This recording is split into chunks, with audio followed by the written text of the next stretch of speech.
नमस्कार दोस्तों, स्वागत है आपका स्टडी पोर्टल पर। और मैं आपको करवाने जा रही हूँ हमारे हिंदी का नेक्स्ट टॉपिक शब्द भेद। मतलब हमने क्या किया था, कल वर्णमाला स्टार्ट की थी। वर्णमाला में हमने सबसे पहले कल वर्ण व्यवस्था या वर्णमाला कंप्लीट कर दी थी। उसके बाद नेक्स्ट जो टाइप है वो क्या है, हमारे शब्द भेद से कहते हैं। शब्द कैसे होते हैं, जैसे मतलब विकारी शब्द है, अविकारी शब्द है, या तत्शब्द है, तद्भव है। तो इस हिसाब से हम शब्दों को भी क्या है, अलग अलग वर्गों में, अलग प्रकारों में डिवाइड कर सकते हैं। तो वही हम डिटेल से पढ़ेंगे कि आपसे पूछ लिया जा सकता है कि अर्थ पे के आधार पर शब्द कितने प्रकार के होते हैं, या फिर आपकी उत्पत्ति के आधार पर शब्दों कितने भेद होते हैं। तो हम वन वन करके सारी चीज डिटेल से करते चलेंगे। सबसे पहले टॉपिक का नाम जो ये हमारा शब्द भेद किसे कहते हैं, ठीक है, शब्द। तो सबसे पहले शब्द होते क्या है भाई, शब्द क्या होते हैं हमारे, दो या दो से अधिक वर्णों के साथ से मिलने से जो एक सार्थक शब्द बनता है। मतलब जो शब्द है इसका कोई मीनिंगफुल वर्ड होता है, इंडिपेंडेंट होता है। मतलब अगर किसी वाक्य के अंदर प्रयोग कर दिया जाता है तो वो हमारा पद बन जाता है। लेकिन जब वो स्वतंत्र होते हैं, जैसे घर, आप लोग बोलते घर है, या मकान, दुकान, पुस्तक, जो स्वतंत्र शब्द और जिनका कोई ना कोई अर्थ होता है, सार्थक शब्द होते हैं, वो हमारे क्या है, शब्द कहते हैं। शब्द में आप लिखोगे, डेफिनेशन में लिख लो, दो या दो से अधिक वर्णों के, दो या दो से अधिक वर्णों के सार्थक मेल को शब्द कहते हैं। दो या दो से अधिक शब्दों के, सॉरी शब्दों लिखिए, वर्णों के लिखो आप यहाँ, दो या दो से अधिक वर्णों के सार्थक, सार्थक मतलब जिसका कोई ना कोई मीनिंग, वैसे ही उल्टा कुछ भी बना दिया आपने, कह देंगे शब्द है जिसका कोई ना कोई पर्टिकुलर मीनिंग हो, सार्थक मतलब अर्थ सहित। तो दो या दो से अधिक वर्णों के सार्थक मेल को शब्द कहते हैं। मेल को शब्द कहते हैं, ठीक है। जैसे हम लिखते हैं घर, यहाँ पे एक वर्ण भी हो सकता है, जैसे यहाँ तो हमने दो लिखा है, दो या दो से अधिक वर्ण, मतलब हमारा कोई भी शब्द हो कम से कम दो वर्ण हो, लेकिन सिंगल भी हो सकता है। जैसे हाँ है, हाँ एक सिंगल वर्ड है, इसमें हम यस के लिए बोलते हैं हाँ, यस कर लेंगे, ठीक है।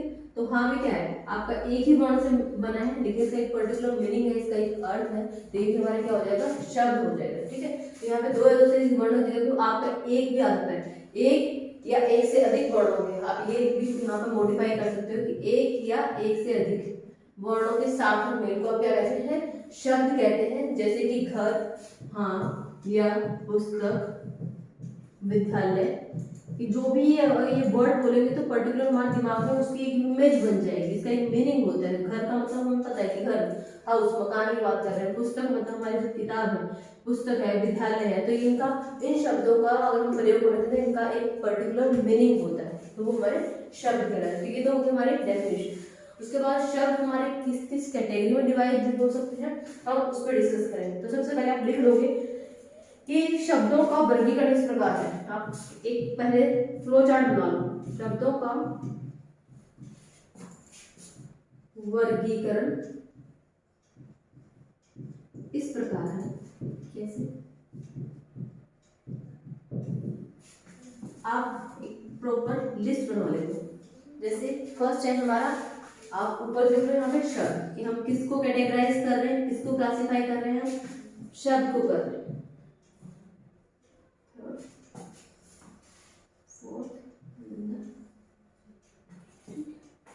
तो सबसे पहला शब्द के अंदर हमारा क्या है कि उत्पत्ति के आधार पर, पहला जो वर्गीकरण करेंगे उत्पत्ति के आधार पर,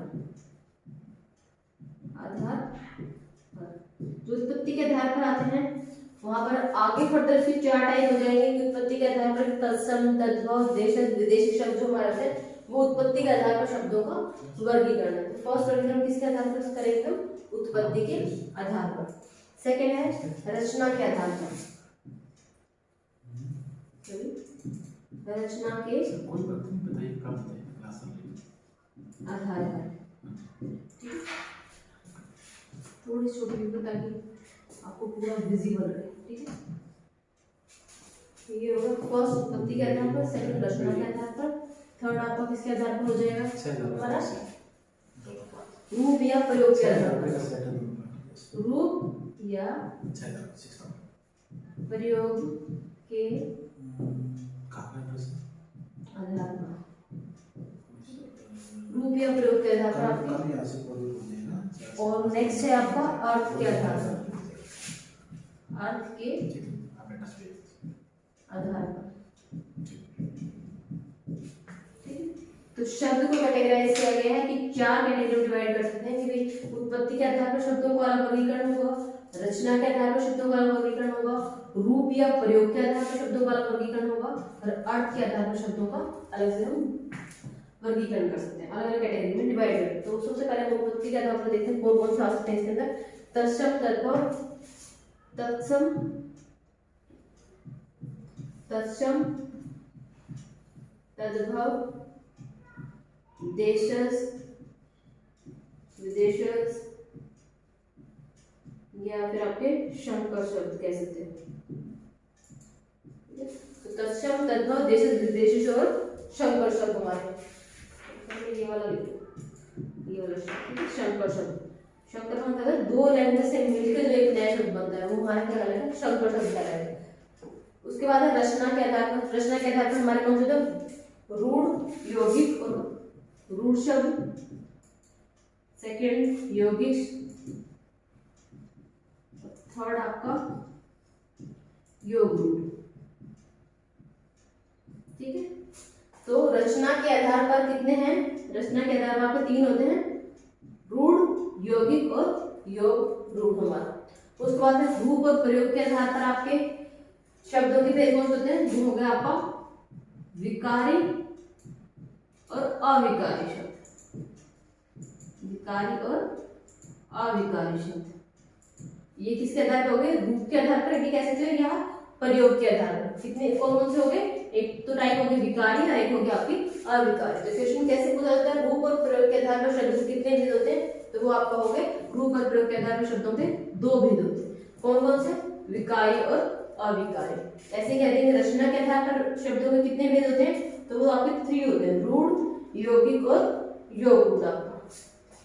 उत्पत्ति के आधार पर 5 हो गए, तत्सम, तद्भव, देशज, विदेशज और शंकर शब्द हमारे। अब लास्ट है अर्थ के आधार पर। अर्थ के आधार पर जैसे आपकी पर्यायवाची शब्द हैं, अनेकार्थी शब्द हैं, समानार्थी शब्द हैं, वो हम सारे चले जाएंगे अर्थ के आधार पर। जैसे लिखो एकार्थी, अनेकार्थी, समानार्थी, एकार्थी, सेकंड समानार्थी, उसके अलावा एकार्थी, समानार्थी, अनेकार्थी, मतलब इसके मोर देन वन मीनिंग है अनेकार्थी। लास्ट वन आपका क्या हो जाएगा इसके अंदर, विपरीतार्थी, अपोजिट, विपरीतार्थी शब्द।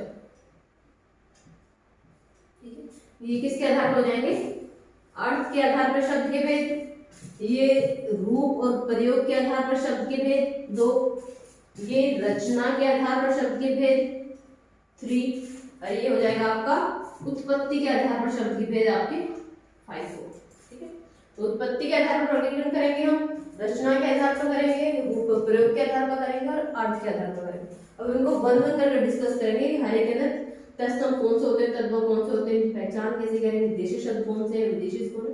एक बार आप एक फ्लो चार्ट बना लो कि शब्द के अंदर क्या है, कि शब्द को क्लासिफाई किया जाता है 4 कैटेगरी में, उत्पत्ति के आधार पर भी, रचना के आधार पर, रूप और प्रयोग के आधार पर, अर्थ के आधार पर। फिर उसके अंदर भी आपके सब पार्ट्स हो जाएंगे। उत्पत्ति के आधार पर कितनी टाइप शब्द, कितने तरह के शब्द बन जाएंगे, 5, तत्सम, तद्भव, देशज, विदेशज, शंकर। रचना के आधार पर बन जाएंगे आपके 3, रूढ़, यौगिक, योग। ठीक है, अब वन वन करके डिस्कस करते हैं।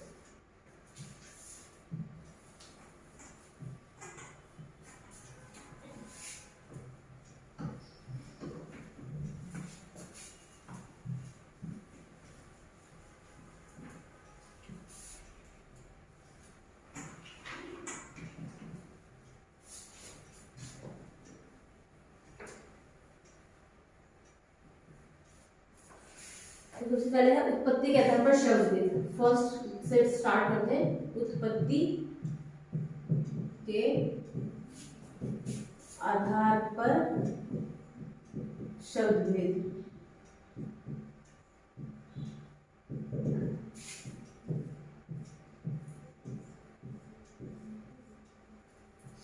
उत्पत्ति के आधार। क्या पढ़ा हमने सबसे पहले, क्या था? तत्सम शब्द। अब देखो तत्सम शब्द क्या होते हैं।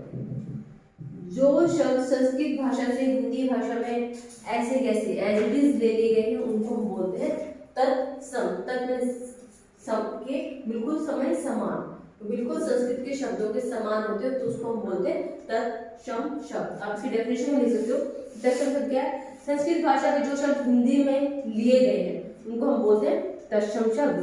तत् का मतलब तत् प्लस सम का अर्थ है उसके समान, अर्थात संस्कृत के समान। तो संस्कृत भाषा के जो शब्द हिंदी में जो के त्यों प्रयोग किए जाते हैं उन्हें तत्सम शब्द कहते हैं। ठीक है, तो तत् प्लस सम का मतलब है, तत् प्लस सम का मतलब तो हो गया आपका उसके समान, समान यानी उसकी जैसे। ठीक है, उसके समान। और किसके समान? संस्कृत के समान, संस्कृत के समान। इसकी डेफिनेशन में लिखोगे तो संस्कृत के जो शब्द, संस्कृत भाषा के जो शब्द ज्यों के तो मतलब एज इट इज, ज्यों के त्यों एज इट इज, कोई मॉडिफिकेशन कोई चेंज आपने उसमें नहीं किया। तो संस्कृत भाषा के जो शब्द ज्यों के तो हिंदी भाषा में ले लिए गए हैं या प्रयोग किए जाते हैं उन्हें क्या कहते हैं? तत्सम शब्द कहते हैं। तत्सम शब्द कहते हैं। ठीक है, उदाहरण के तौर पर आप क्या कह सकते हो? जैसे दही हम हिंदी बोल रहे तो दही हो जाता है। इसी तरीके से आप हाथ है, हाथ कर वर्ड का यूज करें, या फिर इस तरह से पर्टिकुलर आप संस्कृत के शब्दों का जो प्रयोग करते हैं उसको तत्सम शब्द कहते हैं। जैसे अग्नि, सूर्य और ग्राम। एक ले लिया हमने अग्नि, एक ले लिया सूर्य और एक ले लिया हमने ग्राम। तो संस्कृत भाषा में भी अग्नि ही वर्ड यूज होता है और सूरज की जगह पे सूर्य और गांव की जगह पे ग्राम। और हिंदी के अंदर भी आप कहते हैं अग्नि, सूर्य और ग्राम वर्डों का यूज करते हैं। तो जो शब्द संस्कृत भाषा से हिंदी भाषा में ले लिए गए हैं या प्रयोग किए जाते हैं उन्हें हम क्या कहते हैं? तत्सम शब्द कहते हैं। जो कि जो प्रयोग किए जाते हैं, जो कि तो हिंदी भाषा में ले लिए गए हैं या हिंदी भाषा में प्रयोग किए जाते हैं, प्रयोग किए जाते हैं उन्हें तत्सम शब्द कहते हैं। ठीक है, संस्कृत के जो शब्द जो कि तो हिंदी भाषा में प्रयोग किए जाते हैं उन्हें तत्सम शब्द कहते हैं। उदाहरण के तौर पर आपको अग्नि, सूर्य और ग्राम। ठीक है, तद्भव बिल्कुल ही इसका इसमें हल्का सा चेंज है। क्या तद्भव? कहूं तद्भव शब्द कौन से हैं? जो आपने संस्कृत के बिगड़ा हुआ रूप, कि हम अपने लोकल लैंग्वेज में अग्नि नहीं कहते, हम तो आग कहते हैं, आग लगी। सूर्य ना कहेंगे सूरज कहते हैं, ग्राम ना कहेंगे गांव कहते हैं। तो जो संस्कृत के शब्दों में विकार उत्पन्न करके हिंदी में प्रयोग किया जा रहा है वो हमारा क्या कहलाता है? तद्भव शब्द कहलाते हैं। तद्भव की डेफिनेशन लिख लो। तद्भव का अर्थ है उससे बनने वाले। तद्भव का अर्थ है, तद्भव का अर्थ है उससे बनने वाली, अर्थात संस्कृत से बनने वाले शब्द, संस्कृत भाषा से बनने वाले शब्द, बनने वाले, ये संस्कृत के शब्दों को प्रयोग करके बनाया गया बनने वाले शब्द। ठीक है, और इसके आप डेफिनेशन की बात करो तो पर्टिकुलर डेफिनेशन लिख देना। संस्कृत भाषा के जो शब्द थोड़े परिवर्तन के बाद हिंदी में प्रयोग किए जाते हैं, संस्कृत भाषा के जो शब्द थोड़े परिवर्तन के साथ हिंदी में प्रयोग किए जाते हैं, हिंदी भाषा में प्रयोग किए जाते हैं, वे तद्भव शब्द कहलाते हैं। तद्भव शब्द कहलाते हैं। और आप उदाहरण के ऊपर जो ऊपर हम लिखे था सेम उन्हीं का उदाहरण ले लो। तो जो शब्द संस्कृत में जिसको हम अग्नि बोलते हैं हिंदी तद्भव में वो क्या हो जाता है, आग हो जाता है। सूर्य का क्या हो जाएगा, सूरज हो जाएगा। और ग्राम का क्या हो जाएगा, गांव हो जाएगा। तो ये इन शब्दों का ही क्या है, तद्भव रूप है आपका। अग्नि से आग बन गया, सूर्य से सूरज बन गया, और ग्राम से हमारा गांव बन गया। तो ये था तत्सम संस्कृत के समान। संस्कृत भाषा के जो शब्द जो के तो बिना कोई चेंजेस के, बिना कोई मॉडिफिकेशन हिंदी में प्रयोग किए जाते हैं उनको कहते हैं तत्सम शब्द, अग्नि सूर्य ग्राम।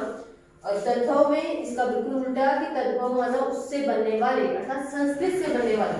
तो संस्कृत भाषा के जो शब्द थोड़े परिवर्तन के साथ हिंदी में प्रयोग किए जाते हैं वो हो जाएंगे हमारे तद्भव शब्द। उदाहरण के तौर पर इन तीनों का तद्भव रूप बता दोगे, आग, सूरज और गांव। आई थिंक कोई डाउट नहीं होना चाहिए। तत्सम मतलब संस्कृत के समान, तद्भव मतलब उससे उत्पन्न होने वाले, संस्कृत से बनने वाले शब्द हमारे। उद्भव मतलब उससे बनने वाले, तो संस्कृत से बनने वाले शब्द हो जाएंगे तद्भव। ठीक है, तो फर्स्ट था तत्सम शब्द, सेकंड था तद्भव, थर्ड पढ़ते हैं हमारा कौन सा, देशज। डेफिनेशन लिख ली है हमने, उदाहरण लिख लिए हैं ताकि आप कनेक्ट कर पाओ कि तद्भव तत्सम के अंदर डिफरेंस क्या। कई बार पूछा जाता है इस शब्द का तद्भव रूप बताओ, या कोई तद्भव शब्द दिया हुआ है इसका तत्सम शब्द कौन सा होगा, ठीक है, या तत्सम तद्भव का पेड़ बताओ, इनमें से कौन सा तत्सम तद्भव रूप दिया हुआ किसी शब्द का। ठीक है, तो क्वेश्चन किस तरीके से पुट हो सकता है। थर्ड है हमारा देशज शब्द। हम किसके आधार पर कर रहे हैं शब्दों का भेद, ये उत्पत्ति के आधार पर। तो संस्कृत से उत्पन्न हुए थे, फिर संस्कृत को चेंज करके बने तद्भव। देशज क्या है, देशज शब्द में लिखो, देशज का मतलब देश में पैदा हुआ था, जो शब्द देश की क्षेत्रीय बोलो या भाषाओं से आए हैं। देशज का मतलब है जो देश में पैदा हुआ। ठीक है, देशज का मतलब देश प्लस में जा का मतलब होता है उत्पन्न से, मतलब पैदा होने से संबंधित होते हैं, उत्पन्न होना या पैदा होना। तो देश से मतलब है जो शब्द जो देश से पैदा हुआ है, मतलब हमारे क्षेत्रीय गुणों से जिस शब्द को बनाया गया वो हमारा क्या कहलाएगा, देश शब्द। जो देश में पैदा हुआ, कह सकते हो देश में पैदा हुआ था, जो शब्द देश की, जो शब्द प्रॉपर डेफिनेशन लिख लो, जो शब्द देश के क्षेत्रीय बोलियों भाषाओं से आए हैं, जो शब्द देश की क्षेत्रीय बोली एवं भाषाओं से आए हो उन्हें कहते हैं देशज शब्द। उन्हें देशज शब्द कहते हैं, देशज शब्द कहते हैं।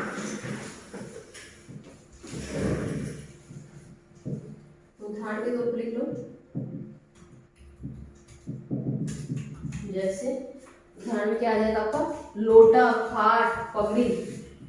लोटा, ठीक है, खाट, ये पर्टिकुलरली कोई हमारे हिंदी या इंग्लिश से कोई शब्द नहीं लेंगे, ये हमारे लोकल लैंग्वेज जो हम यूज करते हैं वहीं से ये फिर हमारी हिंदी भाषा में इंक्लूड कर लिए गए। तो ये एक स्थान विशेष में बोले जाते हैं, जैसे लोटा है, खाट है, पगड़ी है, तो कहीं पे पगड़ी बोलते हैं, कहीं पे पाग बोलते हैं, फिर कहीं पे थिनका बोलते हैं, अलग अलग वर्ड है।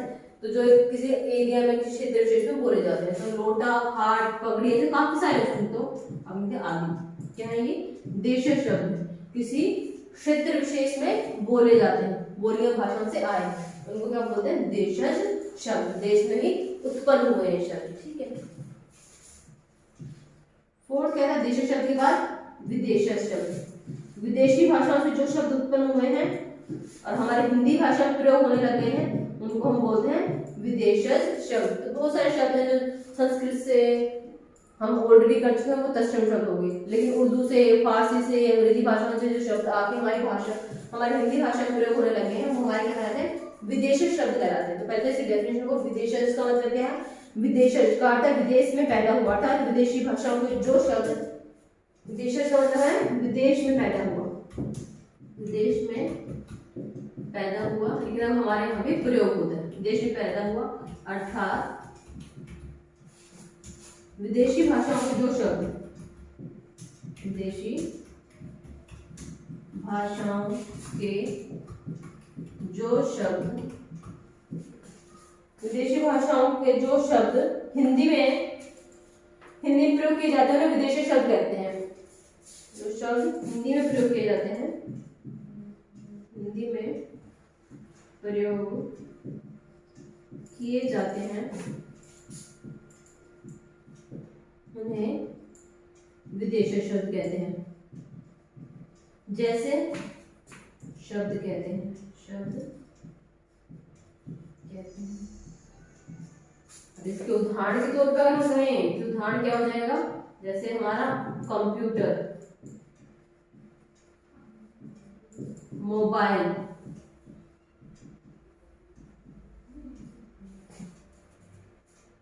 ठीक है, आदि। ये शब्द क्या है, अंग्रेजी भाषा से हमारी हिंदी भाषा में प्रयोग होने लगे हैं। तो वहां पर हम मोबाइल के लिए हिंदी में मोबाइल ही लिखते हैं, इंग्लिश में मोबाइल लिख दिया, हिंदी में ऐसे उसको मोबाइल लिख दिया। कंप्यूटर को इंग्लिश में कंप्यूटर लिख दिया, हिंदी में सीधा उसका हिंदी फॉर्म में कंप्यूटर लिख दिया। तो मोबाइल, कंप्यूटर ये हमारे क्या हो जाएंगे, या फिर अदालत भी। अदालत क्या है, हमारी हिंदी भाषा शब्द नहीं है, हमारे उर्दू फारसी से आया है, अदालत हो गया, अदालत।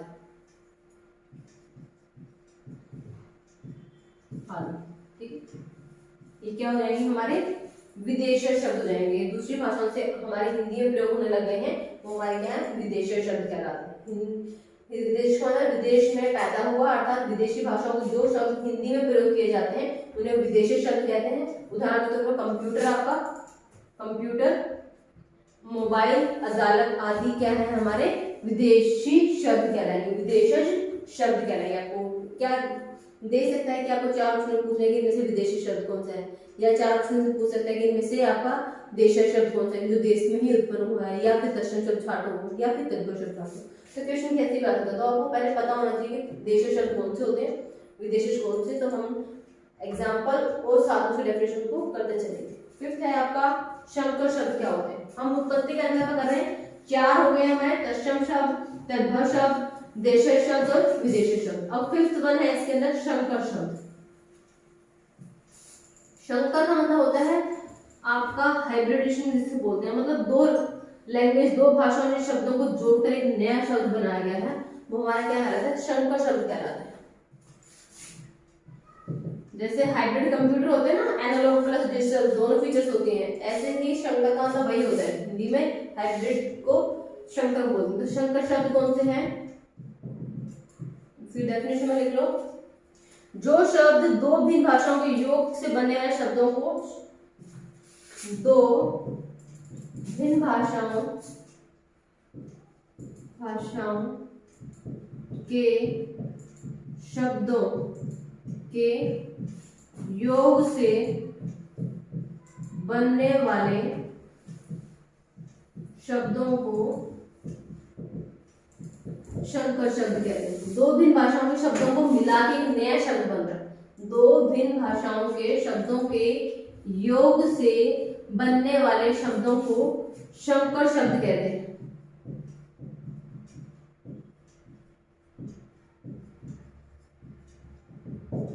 ठीक है, जैसे रेलगाड़ी, रेल और गाड़ी। गाड़ी तो हमारा हिंदी शब्द है, रेल RAIL, रेल। रेल हमारा इंग्लिश शब्द है। तो यहाँ पर हिंदी इंग्लिश प्लस हिंदी से मिलकर आपका एक शब्द बन गया रेलगाड़ी। तो हिंदी में आप क्या करते हैं, ट्रेन के लिए कौन सा वर्ड यूज करते हो, रेलगाड़ी यूज करते हो। लेकिन रेलगाड़ी में जो दो शब्द हैं, रेल प्लस गाड़ी, ये दोनों अलग अलग भाषाओं से। रेल तो आपका इंग्लिश भाषा शब्द है, अंग्रेजी भाषा का, और गाड़ी क्या है हमारा हिंदी भाषा। तो रेलगाड़ी से क्या बन गया हमारा संकर शब्द बन गया रेलगाड़ी, रेल प्लस गाड़ी रेलगाड़ी। ऐसे ही टिकट घर, सील बंद, टिकट घर। टिकट इंग्लिश का शब्द है टिकट, घर हमारा हिंदी का शब्द है। तो टिकट प्लस घर से बन गया टिकट घर। ठीक है, पोस्ट ऑफिस जॉब। और टिकट घर में टिकट आपका इंग्लिश का शब्द है, घर आपका सीधा हिंदी का शब्द है। तो इंग्लिश प्लस हिंदी के शब्दों से मिलकर बना है, इंग्लिश प्लस हिंदी शब्द से मिलकर आपका एक हिंदी का शब्द बना है टिकट घर। तो ये क्या कहलाएगा हमें, संकर शब्द कहलाएंगे। ऐसे सील बंद, सील और बंद। ठीक है, सील बंद भी क्या है, दो सील प्लस बंद, दो अलग अलग भाषाओं से शब्द के अलग अलग भाषा के शब्दों से मिलके बना है हमारा सीलबद्ध। ठीक है, ये हमारे क्या हो गए, संकर शब्द हो गए। संकर शब्दों में जैसे छायादार हो गए, छाया प्लस दार। तो छाया क्या संस्कृत का शब्द है, दार क्या फारसी का है, क्या कहते हैं इसमें को, छायादार, छायादार वो छायादार वृक्ष है हिंदी में बोलते हैं, लेकिन यहाँ पे जो छाया है ये तो संस्कृत का शब्द है, प्लस जो दार है ये हमारा फारसी का शब्द है। और इस संस्कृत प्लस फारसी के शब्द से मिलके छाया प्लस दार से मिलके क्या बने, छायादार, ये क्या है हमारा हिंदी का शब्द। ठीक है, तो संकर शब्दों की उत्पत्ति कैसे होती है कि दो भिन्न भाषाओं के शब्दों के योग से एक नया शब्द बनता है, वो हमारा क्या कहता है, संकर शब्द कहलाता है। ठीक है, इस तरीके से आप कैसे पान दान कह सकते हो, पान हिंदी का शब्द है, दान आपका फारसी का शब्द है। पान दान में भी पान दान, पान दान में ये पान तो आपका हिंदी का शब्द है और दान आपका फारसी का शब्द है, तो हिंदी प्लस फारसी से मिलके बन गया है पान दान। ठीक है, तो ये तो थी हमारे उत्पत्ति के आधार पर शब्दों के कितने भेद थे, 5 से 5 हमने कर लिए हैं। तत्सम, सेकंड तद्भव, थर्ड देशज, फोर्थ विदेशज and the fifth one is संकर शब्द। ठीक है, ये तो किसके आधार पर थे, उत्पत्ति के आधार पर शब्द के भेद, कितने भेद हो गए, 5 हो गए हमारे। ठीक है, दूसरा करते हैं, दूसरा किसके आधार पर था हमारा, रचना के आधार पर, बनावट के आधार पर। कितने शब्द भेद बताए थे, 3 यौगिक, योगरूढ़ और रूढ़ शब्द। सबसे छोटा क्या है, रूढ़ शब्द, फिर यौगिक, फिर उसके बाद योगरूढ़। तो सेकंड हम करेंगे रचना के आधार पर शब्द भेद। रचना के आधार पर शब्द भेद। रचना के आधार पर शब्द भेद कितने हैं, 3। सबसे पहला कौन सा, रूढ़ शब्द। क्या होते हैं ये रूढ़ शब्द, कि जिसको और आगे छोटे टुकड़ों में डिवाइड ना कहते, वो छोटे से छोटा आपका शब्द जिसके आगे और टुकड़े सार्थक खंड ना हो सके, उसको हम बोलते हैं रूढ़ शब्द। तो इसकी डेफिनेशन लिख लो, पर्टिकुलर जिन शब्दों के सार्थक खंड ना हो सके, अर्थात जो अन्य शब्दों के मेल से ना बने, उन्हें कहते हैं रूढ़ शब्द। जिन शब्दों के सार्थक खंड, कि अगर आप और टुकड़े करो उसको और छोटे पार्ट में, जैसे रेलगाड़ी था, तो मैं अगर रेलगाड़ी का करते हो तो दोनों का मीनिंग था ना, तो सार्थक टुकड़े हो गए, रेल का भी एक मीनिंग है, गाड़ी का भी मतलब है, तो यहाँ तो सार्थक टुकड़े हो गए, तो ये आपका रूढ़ शब्द नहीं हुआ। रूढ़ शब्द वो है जिन शब्दों के सार्थक खंड ना हो सके, खंड ना हो सके, अथवा क्या कह सकते हैं, जो शब्द अन्य शब्दों के योग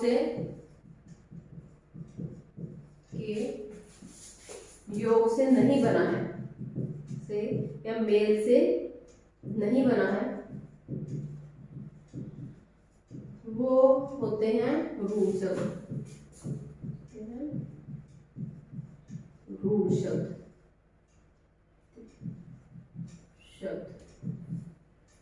होते हैं रूढ़ शब्द। क्या आ जाएगा इसमें मेरे रूढ़ शब्द में, जैसे उदाहरण ले लो आप छोटा, जैसे घर है, तो घर को अगर घ और र, ये वर्ण हो गए, लेकिन उनका कोई मीनिंग नहीं है, घ का कोई अर्थ निकल के आ रहा है, शब्द का अर्थ क्या है, इसलिए वर्ण है हमारे वर्णों में विभाजित हो गया, लेकिन हमारा किसी भी सार्थक शब्दों में आपका डिवाइड नहीं हुआ, किसका कुछ निकल आया, जैसे घर हो गया, गेहूं हो गया, आप इनको अलग अलग करो, गे अलग हूं अलग, तो इनका अलग सार्थक अलग से कोई इंडिपेंडेंट मीनिंग नहीं होगा। ऐसे ही घोड़ा हो गया, घो और डा, इसका कोई सार्थक खंड नहीं होगा। तो वो शब्द जिन आदि, वो सारे ऐसे शब्द, ठीक है, तो वो शब्द जिनके सार्थक खंड ना हो सके, अर्थात जो शब्द अन्य शब्दों के योग से नहीं बने होते, उन्हें हम कहते हैं रूढ़ शब्द। जैसे घर, गेहूं, घोड़ा आदि हमारे क्या हो जाएंगे, मुंह हो गया, मकान हो गया, ये हमारे रूट शब्द हो जाएंगे। तो आप कुछ भी लिख सकते हैं ऐसे शब्द जिनके आगे आप टुकड़े में डिवाइड करने पर इंडिपेंडेंट मीनिंग ना निकलता हो, तो उनको हम कहते हैं रूट शब्द। दूसरा है यौगिक शब्द। यौगिक शब्द, योग नाम से पता चल रहा है यौगिक शब्द मतलब वो शब्दों के मेल से जो बना है उसको हम बोलते हैं यौगिक शब्द। तो यौगिक शब्द की डेफिनेशन में लिख लो, यौगिक का अर्थ है मेल से बना हुआ। यौगिक का अर्थ है मेल से बना हुआ, ठीक है, मेल से बना हुआ। तो जब जो शब्द दो या दो से अधिक शब्दों के मेल से बने रहता है उनको कहते हैं यौगिक शब्द। जो शब्द दो या दो से अधिक शब्दों के मेल से बना है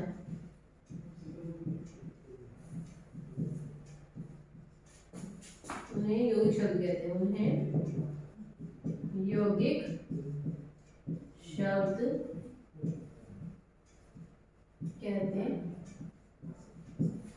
ठीक है। जो शब्द दो या दो से अधिक शब्दों के मेल से बना उन्हें यौगिक शब्द कहते हैं। तो यौगिक शब्द के अंदर आपको क्या आ जाएगा, जैसे विद्यालय, राजपुत्र, जैसे उदाहरण के तौर पर इसमें क्या आ जाएगा विद्यालय। विद्यालय मतलब विद्या प्लस में आलय। विद्या माने हमारी जो विद्या प्लस में आलय, आलय यानी स्थान जहां पर विद्या को ग्रहण करते हैं। तो विद्यालय का मतलब है विद्या प्लस में आलय, तो दोनों को अलग अलग इंडिपेंडेंट मीनिंग है, ठीक है। तो विद्यालय हो गया विद्या प्लस में आलय। ऐसे ही राजपुत्र हो गया, तो राजपुत्र में राजा प्लस पुत्र, राज प्लस पुत्र, दोनों का इंडिपेंडेंट मीनिंग होता है। ये क्या हो जाएंगे हमारे यौगिक शब्द हो जाएंगे। तो यौगिक का अर्थ है मेल से बना हुआ। डेफिनेशन हो जाएगी जो शब्द दो या दो से अधिक शब्दों के मेल से बना है उन्हें यौगिक शब्द कहते हैं। उदाहरण के तौर पर विद्यालय, जैसे विद्या प्लस में आलय, दोनों का इंडिपेंडेंट मीनिंग है, राजपुत्र राजा का पुत्र, तो ये क्या हो जाएंगे हमारे यौगिक शब्द कहलाएंगे। तो रूढ़ शब्द क्या है, जिनके और आगे फर्दर सार्थक खंड ना हो सके वो रूढ़ है, मतलब सबसे छोटा खंड यही है, इसको और आगे छोटे पार्ट्स में डिवाइड नहीं किया जा सकता, वो तो है हमारा रूढ़ शब्द। और यौगिक जहां पर किसी शब्द को और सार्थक खंडों में डिवाइड किया जा सकता है, ये हो गया हमारा यौगिक शब्द। नेक्स्ट है इसके अंदर हमारा योग रूढ़ शब्द किसे कहते हैं, ठीक है। तो रूढ़ वाले की जगह पे मैं गेस कर रही हूँ, उसको लिख रही हूँ कि योग रूढ़ शब्द कौन से होते हैं हमारे। थर्ड है हमारा, हम रचना के आधार पर कर रहे हैं, रचना के आधार पर शब्द भेद कितने, 3। कौन कौन से, रूढ़ शब्द, यौगिक, and the third one is योग रूढ़। ठीक है, ये रचना के आधार पर है हमारे। तो हम थर्ड वाला डिस्कस करने जा रहे हैं योग रूढ़। योग रूढ़ शब्द क्या होते हैं। योग रूढ़ शब्दों की डेफिनेशन में वे शब्द जो योग शब्द होते हुए भी रूढ़ होते हैं, मतलब वे शब्द जो यौगिक होते हुए भी रूढ़ होते हैं।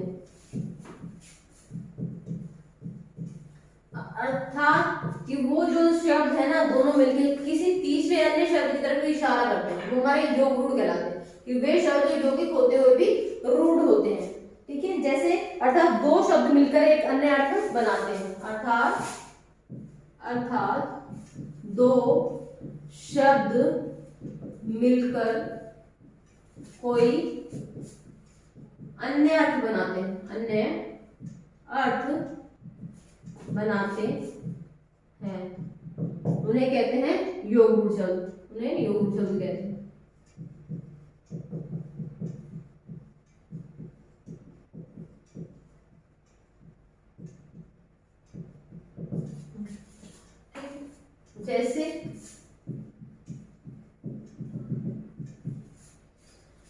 जैसे क्या हो जाएगा भाई इसके अंदर, जैसे पीताम्बर, दशानन, नीलकंठ, जब हमारा बहुब्रीहि समास है ना, उसके अंदर क्या होता है कि दो आपके दो पद मिलके बने हैं लेकिन किसी अन्य पद की तरफ इशारा कर रहे हैं। तो यहाँ पर पीताम्बर का मतलब है पीले वस्त्र, जिसके पीला, पीत का मतलब पीला, अंबर का मतलब वस्त्र, पीला वस्त्र हो गया। लेकिन इशारा किसकी तरफ कर रहे हैं? भगवान श्री कृष्ण की तरफ। पीले हैं वस्त्र जिसके, कौन? भगवान श्री कृष्ण, श्री कृष्ण। ऐसे ही नीलकंठ, नील का तो नीला, कंठ में नहीं, हमारा जो गला नीला है कंठ। लेकिन यहाँ पे किसकी बात हो रही है? ये दोनों पद मिलकर किसी अन्य की तरफ इशारा करें, किसकी तरफ? भगवान शिव की तरफ, शिव की तरफ। ऐसे लंबोदर, लंबा है उदर जिसका, पेट लंबा जिसका है, लंबोदर, लंब का मतलब लंबा, उदर माने पेट। लेकिन इशारा किसकी तरफ कर रहे हैं? भगवान गणेश की तरफ। ठीक है, तो जहां पर दो शब्द मिलकर कोई अन्य अर्थ बनाते हैं उन्हें योगरूढ़ शब्द कहते हैं। जैसे पीताम्बर, नीलकंठ, लंबोदर। यहाँ शब्द तो है पीत का मतलब पीला, अंबर का मतलब वस्त्र, लेकिन बात हो रही किसकी? भगवान श्री कृष्ण की। ऐसे नीलकंठ में नीला, नील का मतलब नीला, कंठ का मतलब गला, नीला कंठ गला, लेकिन बात हो रही है भगवान शिव की। तो अगर हम कहीं पे नीलकंठ वर्ड का यूज करेंगे इसका मतलब सीधे हम भगवान शिव के बारे में बात करें, ना कि हम नीले कंठ के बारे में बात करें। ऐसे लंबोदर की बात करें तो भगवान गणेश की बात करें। ठीक है, महावीर की बात करें तो महान है जो वीर, महावीर के अंदर हम किसी तरह हनुमान की बात करें, महावीर, और कहीं महावीर वर्ड यूज किया गया, महान है जो वीर, लेकिन यहाँ पे बात किसकी हो रही है? हमारे भगवान हनुमान की, हनुमान जी। ठीक है, तो ये क्या है? हमारे योग रूढ़ शब्द कहलाते हैं। तो जहां पर दो शब्द मिलकर कोई अन्य अर्थ बताते हैं उन्हें योग रूढ़ शब्द कहते हैं। ये होते तो यौगिक है, मिलके तो बने हैं दो शब्दों से। यौगिक तो है पीला और अंबर, नीला और कंठ, लंबा और उदर। ये शब्द यौगिक तो होते हैं परंतु मीनिंग में, अर्थ में क्या होते हैं? वो रूढ़ होते हैं, अपने साथ एक पर्टिकुलर अर्थ को जोड़े होते हैं। इसका एक फिक्स क्या होता है? अर्थ होता है कि किसी न किसी के बारे में, किसी अन्य पद के बारे में बात कर रहे हैं, उसका एक रूढ़, एक पर्टिकुलर अर्थ है। ठीक है, तो ये क्या होते हैं? यौगिक तो होते हैं लेकिन साथ में रूढ़ होते हैं, जिसको हम क्या कहते हैं? योग रूढ़ शब्द कहते हैं। तो रचना के आधार पर हमने शब्दों को कितने भेद किए हैं? 3, रूढ़ शब्द, यौगिक शब्द और योग रूढ़ शब्द। अब थर्ड करते हैं हम, रूप या प्रयोग के आधार पर शब्दों का भेद। थर्ड है हमारा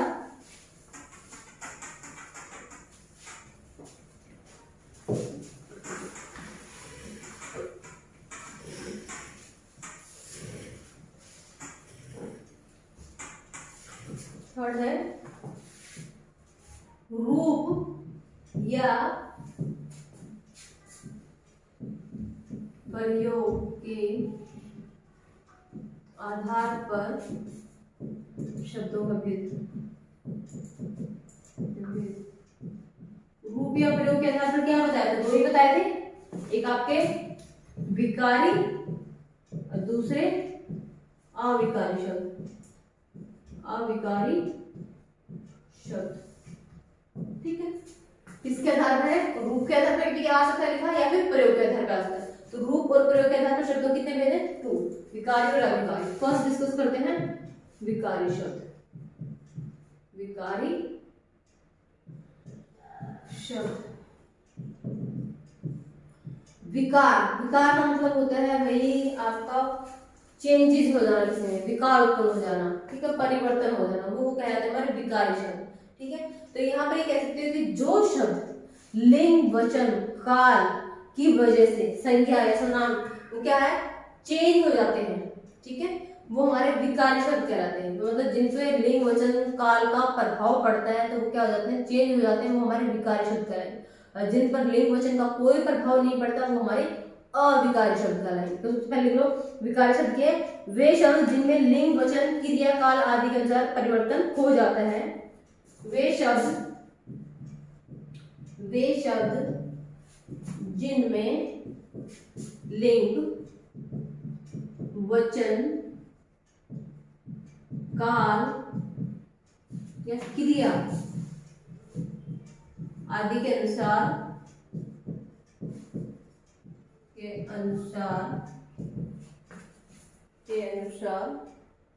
परिवर्तन हो जाता है, परिवर्तन हो जाता है, वे विकारी शब्द कहलाते हैं। क्या कहलाते हैं? विकारी शब्द कहलाते हैं। ठीक है, वे शब्द जिनमें लिंग, वचन, काल या क्रिया आदि के अनुसार परिवर्तन हो जाता है, चेंज हो जाता है, उनको विकारी शब्द कहते हैं। विकार मतलब कि परिवर्तन होता है, विकार होना, ठीक है, चेंजेस हो जाना। तो जो चेंज हो जाते हैं, परिवर्तित हो जाते हैं, वो हमारे क्या कहलाएंगे? विकारी शब्द कहलाएंगे, ठीक है। इसके उदाहरण आप ले सकते हो, जैसे संज्ञा, सर्वनाम, विशेषण, क्रिया क्या है। जैसे आपसे पूछ जाता है संज्ञा क्या है, विकारी शब्द या अविकारी शब्द। जैसे संज्ञा, सर्वनाम, विशेषण, क्रिया क्या है आदि विकारी शब्द है। विकारी शब्द, विकारी शब्द है। संज्ञा, सर्वनाम, विशेषण, क्रिया आदि क्या है हमारे? विकारी शब्द कहलाते हैं। पूछा जाता है कई बार, बहुत बार पूछते हैं क्रिया क्या है, विकारी शब्द है क्या विकारी शब्द है। क्रिया क्या है? चेंज होते रहते हैं, मतलब दो लड़के जा रहे हैं या एक लड़का जा रहा है, तो क्रिया क्या है आपकी? चेंज हो रही है। किसके अकॉर्डिंग? आपकी संज्ञा में चेंज हुआ कि दो लड़के जा रहे हैं, तो वहां पे क्या है? जा रहे हैं। और एक लड़का जा रहा है, तो आपकी जो क्रिया है, जैसे हमने यहाँ लिख लिया, दो लड़के जा रहे हैं, ठीक है, या एक लड़का जा रहा है। जो आपका संज्ञा शब्द था लड़का, वो यहाँ पे दो लगते क्या बन गया? लड़के बन गया। एक आया था तो क्या था? लड़का, लेकिन जैसे दो इसका आगे लगाया तो क्या बन गया?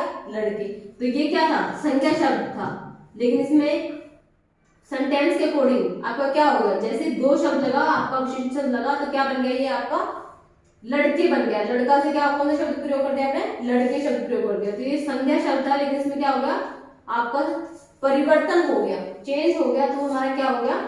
विकारी शब्द हो गए। तो यहाँ पे क्या है? संज्ञा है, और संज्ञा शब्द क्या होते हैं? विकारी शब्द होते हैं। ऐसे क्रिया, दो लड़के थे तो रहे थे, जा रहे थे, और एक लड़का है तो जा रहा है। तो आपकी जो क्रिया है, रहा है, रहे हैं, आपकी सहायक जो क्रिया है, यहाँ पर रहा है क्या? सहायक क्रिया है, लेकिन हम मेन क्रिया की बात भी करें तो जो क्रिया होती है हमारी, वो भी क्या होती है?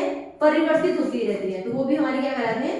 विकारी शब्द कहलाते हैं। तो आपके संज्ञा शब्द, सर्वनाम शब्द, आपके विशेषण शब्द और आपकी क्रिया शब्द क्या होते हैं? विकारी शब्द होते हैं। इनमें क्या होता है? वाक्य अनुसार परिवर्तन होता रहता है, ठीक है, फिक्स है। ऐसा नहीं कि इस सेंटेंस में कुछ और वर्ड यूज हो रहा है, कहीं पे लड़का, कहीं पे लड़कों, कहीं पे आपका सिर्फ एक लड़का, यहाँ पे कहीं पे दो लड़के। तो शब्द में क्या हुआ? अकॉर्डिंग टू द सेंटेंस, उसकी सेंस के अकॉर्डिंग क्या हो गया? चेंजेस होते गए। तो जो शब्द क्या होते हैं आपके वाक्य के अनुसार बदलते रहते हैं, वो विकारी शब्द कहते हैं। लेकिन कुछ शब्द आपके फिक्स होते हैं, उनको किसी के साथ भी प्रयोग, इधर उधर है, दो लड़के इधर बैठे हैं, एक लड़का इधर बैठा है, सारे लोग इधर बैठे हैं, तो इधर जो शब्द है वो आपने दो लड़कों के साथ लगाया तभी भी इधर ही रहा, एक लड़की के साथ लगाया तभी भी इधर ही रहा, सारे लोग या सारे बच्चे इधर बैठे हैं तभी वो इधर ही रहा। इसके फॉर्मेशन में कोई इधर से इधर उधर कुछ भी, कोई मात्रा नहीं लगी, कोई चेंज नहीं हुआ, शब्द एज इट इज रहा।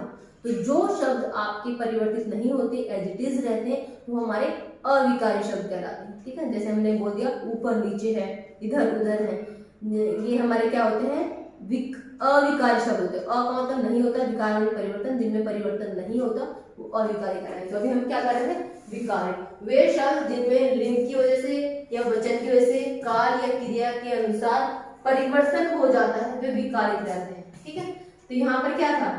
दो लड़के थे, इसकी वजह से रहे आ गया, एक लड़का इसकी वजह से रहा आ गया, तो क्रिया चेंज होगी। दो की वजह से लड़के आ गया, एक की वजह से लड़का आ गया, तो संख्या भी क्या होगी? चेंज होगी, ठीक है। तो संख्या की वजह से या आपकी लिंग की वजह से या काल की वजह से या क्रिया की वजह से जो परिवर्तन होता है उसको बोलते हैं विकारी शब्द हमारे, ठीक है। संज्ञा, सर्वनाम, विशेषण, क्रिया आदि क्या है? हमारे विकारी शब्द कहलाते हैं। संज्ञा पूछ सकता है, संज्ञा कौन सा शब्द है? विकारी या विकारी? सर्वनाम क्या है? विकारी या विकारी? तो ये चार आप ध्यान रखना। संज्ञा, सर्वनाम, विशेषण, क्रिया क्या होते हैं? हमारे विकारी शब्द होते हैं, जिनमें लिंग, वचन, कारक और काल की वजह से क्या हो जाता है? चेंजेस हो जाते हैं। लिंग, वचन, कारक, काल, ठीक है। लिंग, वचन, क्रिया, काल की वजह से क्या हो जाता है? परिवर्तन हो जाता है, विकारी कहलाएगा। नेक्स्ट करते हैं, देख लो भैया, किसी स्क्रीनशॉट लेना है, लिखना तो लिख लो। विकारी जिनमें लिंग वचन कारक काल से परिवर्तन हो जाएगा, विकारी शब्द कहलाएंगे। नेक्स्ट है आपका, इसी में रू का प्रयोग क्या था, सेकंड अविकारी शब्द। अविकारी शब्द, अविकारी शब्द वे शब्द जिनमें लिंग वचन क्रिया काल के अनुसार परिवर्तन ना हो। उसी का बिल्कुल अपोजिट लिख दो, वे शब्द जिनमें लिंग वचन काल या क्रिया के अनुसार परिवर्तन ना हो, परिवर्तन ना हो, उन्हें अविकारी शब्द कहते हैं। अविकारी शब्द कहते हैं। जैसे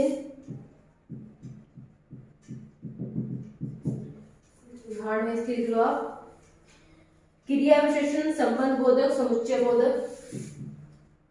क्रिया विशेषण वाले जो शब्द होते हैं, क्रिया विशेषण, सेकंड संबंध बोधक, संबंध बोधक, समुच्चय बोधक,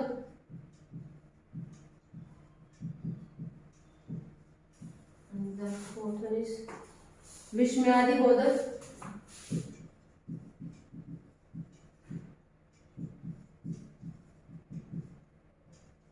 बोधक, निपात।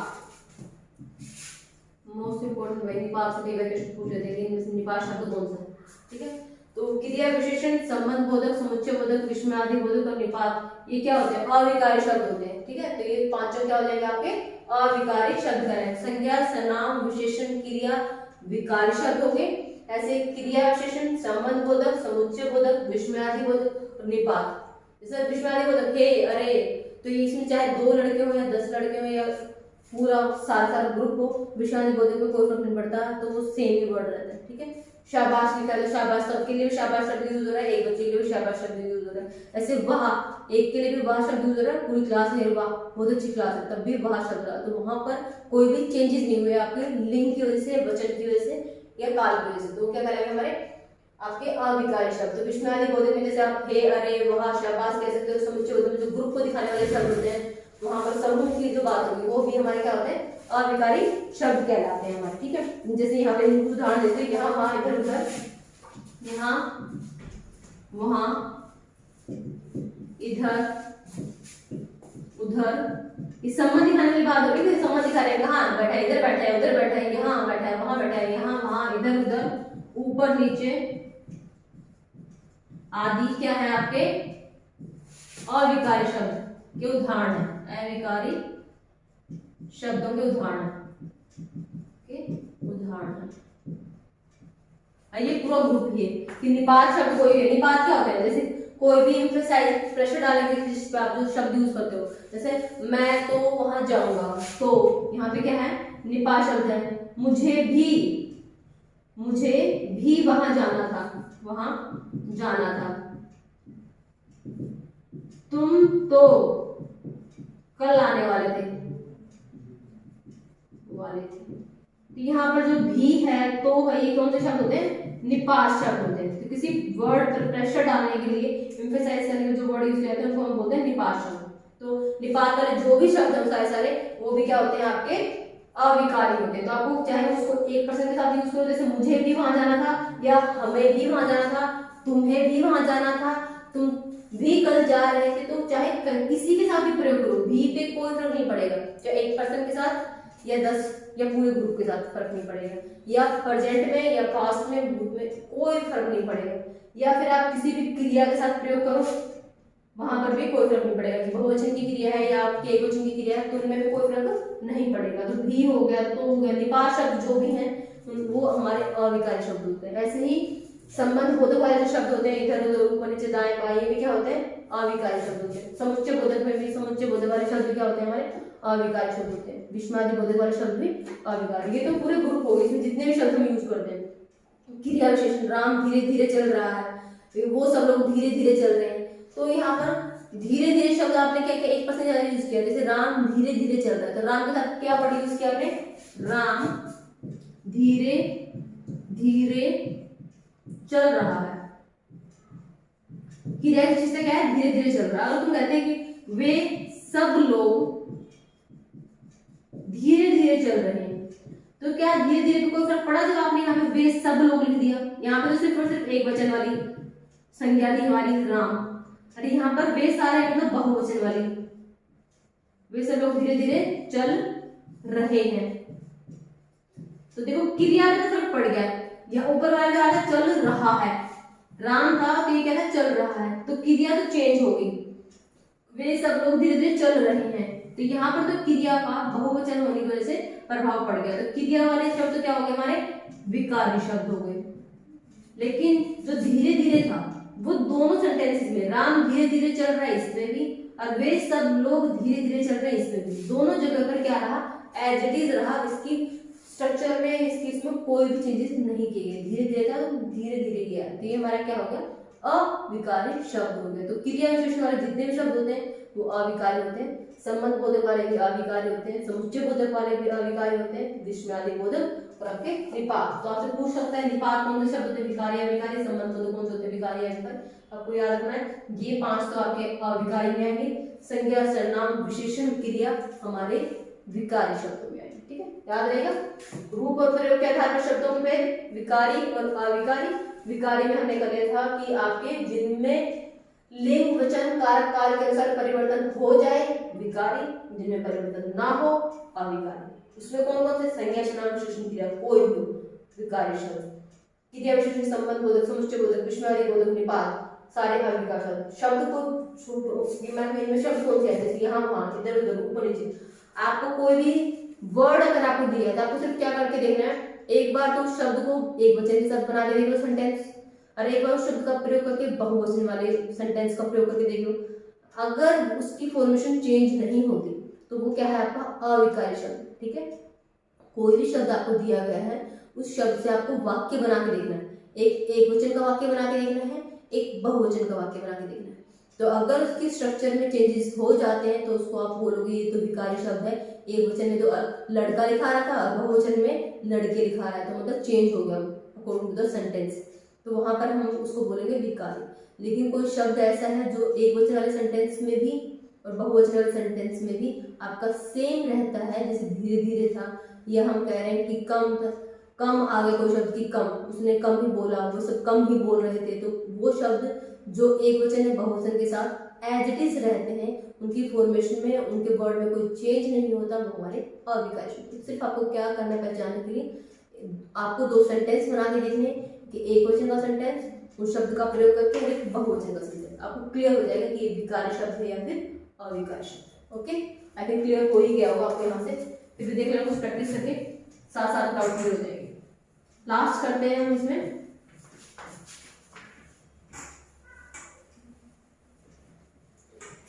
अर्थ के आधार पर शब्द भेद। 4th टाइप है हमारी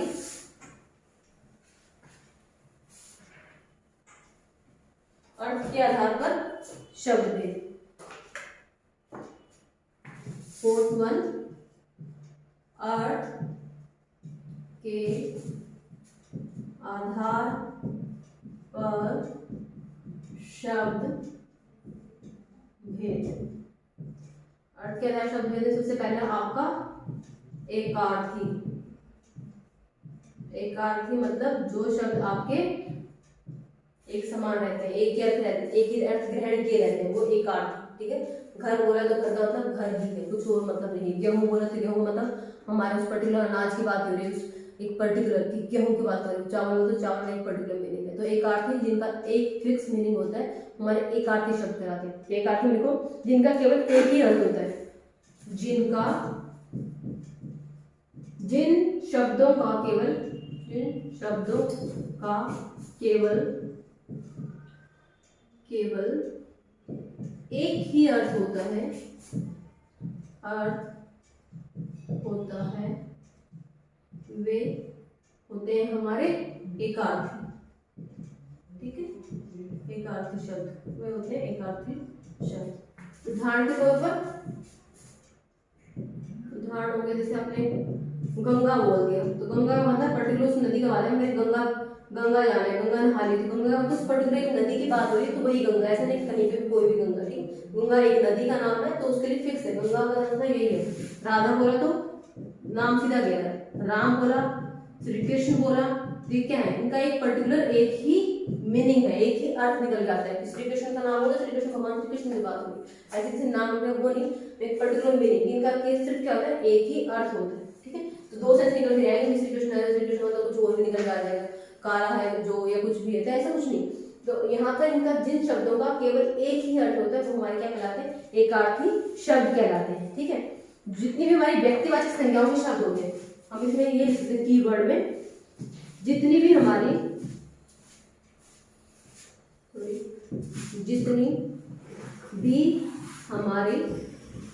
व्यक्तिवाचक संज्ञाएं हैं, व्यक्तिवाचक जो पर्टिकुलर नाम होते हैं। ठीक है, किसी वस्तु का नाम है, किसी पर्सन का नाम है, किसी पहाड़ का, नदी का, सिटी का, कोई भी पर्टिकुलर नाम, तो जितनी भी हमारी व्यक्तिवाचक संज्ञाएं होती हैं, संज्ञाएं होती हैं, वे क्या होती हैं, वे एकार्थी होती है। वो शब्द क्या होते हैं, एकार्थी शब्द होते हैं, वे एकार्थी शब्द होते हैं। ठीक है, होते हैं। नेक्स्ट की बात करते हैं हम, एकार्थी के बाद सेकंड वन क्या है, अनेकार्थी। एक अर्थ, इसके बाद अनेकार्थ, अनेकार्थी शब्द, अनेकार्थी शब्द मतलब जिसके मोर देन वन मीनिंग, अनेकार्थी शब्द। जिन शब्दों के अनेक अर्थ निकलते हैं उसको कहते हैं अनेकार्थी। जिन शब्दों के अनेक अर्थ निकलते हैं, अनेक अर्थ निकलते हैं,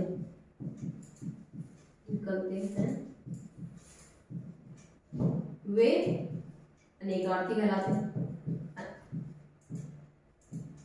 पता कैसे चलेगा, मतलब वो जो शब्द किस सेंटेंस में यूज हो रहा है, उस सेंटेंस के अकॉर्डिंग उसका मीनिंग आप क्लियर करते हैं, वे अनेकार्थी शब्द कहलाते हैं। जैसे हार शब्द है, ठीक है, हार, वे मैच हार गए।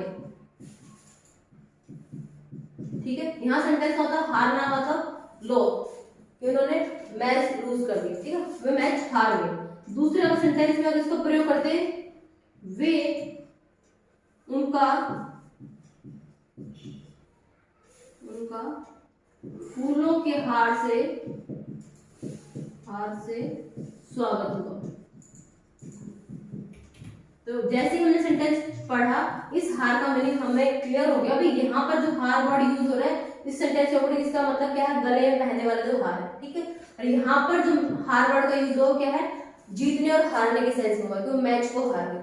तो वो शब्द जिनके अनेक अर्थ निकलते हैं वो अनेकार्थी शब्द कहलाते हैं। और वो क्लियर कैसे होता है कि सेंटेंस में वो जहां प्रयोग किए जाते हैं तो उस सेंटेंस के अकॉर्डिंग उनका वो क्या अर्थ दे रहे हैं, वो हमारे क्या कहलाएंगे, अनेकार्थी शब्द। वे शब्द जिनके एक से ज्यादा अर्थ निकलते हैं। तो इसमें जैसे हार को तो मैंने एग्जाम्पल बता दिया, और उदाहरण के तौर पर और शब्द देख सकते हो जिनके मोर देन वन मीनिंग। जैसे कनक है, कनक का मतलब क्या होता है, कनक का मतलब सोना भी होता है, सोने वाला सोना नहीं, गोल्ड वाला सोना, और आपका धतूरा। ठीक है, तो कनक क्या है, कनक के दो मीनिंग हो गए, सोना और धतूरा। तो सेंटेंस आप किस तरीके से यूज कर रहे हो वो उससे उसका मीनिंग निकल के आएगा। कनक का मतलब गेहूं भी हो जाता है, कनक का मतलब गेहूं भी हो जाता है, सोना, धतूरा, गेहूं। ठीक है, हो जाएंगे एक ही शब्द के एक से ज्यादा अर्थ निकल के आ गए हमारे। ठीक है, या फिर हम कह सकते हैं इसके अंदर सोना, धतूरा, कनक, हार, पराजय, गले का आभूषण, या फिर आपका कर, कर का मतलब करना, कर का मतलब हाथ भी होता है, कर का मतलब हाथ, और कर का मतलब करना, कोई काम को करना, डू। तो कर का मतलब क्या होगा, मोर देन वन मीनिंग लिखा, हाथ या काम करना, टास्क करना। ठीक है, पर का मतलब परंतु भी होगा, पर का मतलब पंख भी होगा, पर मैं तो नहीं कह रहा, पर मैंने परंतु, या फिर पर का मतलब पंख, उसके तो पर निकल आए पंख।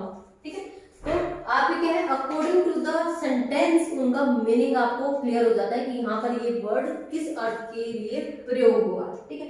तो वो हमारे क्या कराएंगे, अनेकार्थी शब्द, जिन शब्दों के एक से ज्यादा अर्थ होते हैं और उसके अर्थ को हम कैसे डिफरेंस कर पाएंगे, वो हम वाक्य में प्रयोग के आधार पर ही निकाल पाएंगे कि यहाँ पर इस शब्द को किस अर्थ में प्रयोग किया गया है, ठीक है। तो ये थे हमारे अनेकार्थी शब्द। थर्ड देखते हैं पर्यायवाची शब्द।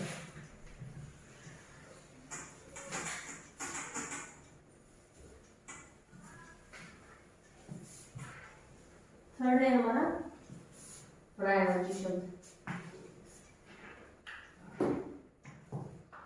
पर्यायवाची शब्द मतलब सिनोनिम्स। पर्यायवाची शब्द तो जिन शब्दों के समान अर्थ निकलते हैं, जिन शब्दों के समान अर्थ निकलते हैं, एक जैसे अर्थ निकलते हैं, समान अर्थ निकलते हैं